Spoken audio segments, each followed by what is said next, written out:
¿cómo estáis? Hoy es un otro día más de día libre, así que estoy muy agradecida porque ya tengo muchas cosas que hacer, tengo mucho tiempo también para hacer esas cosas, así que aprovecharé de nuevo este día para hacer estas cosas y espero que tengáis un lindo día. El mundial acaba de terminar, así que espero que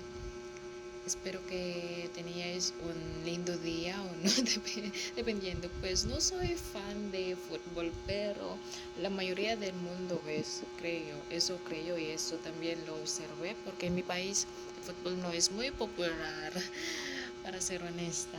Y espero que aparte de fútbol no olvidaréis de leer vuestra Biblia y orar antes de dormir. Esas cosas son las más importantes para nosotros, especialmente para nosotros que somos cristianos. Anyway, our daily verse is from chapter 9, verse 24 of 1 Corinthians. It says, "Know ye not that they which run in a race run all, but one receiveth the prize?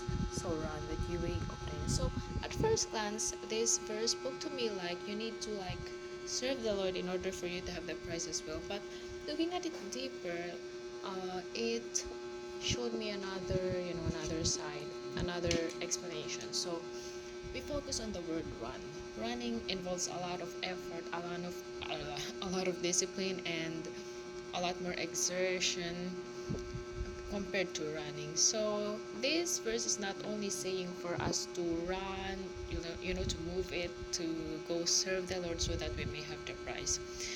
We are taught to serve, but to serve with effort, not with bare minimum. As to when comparing walking to running, let us not just walk, because um, walking exerts less effort. So it may even be like exerting our bare minimum when serving. So let us run. Let us not just walk, but let us run, because running in the race means doing it wholeheartedly, not just giving your bare minimum, but your whole heart for the Lord. So let us serve, but let us not serve effortlessly. Let us serve with our whole heart and really, working. So I think that's for it.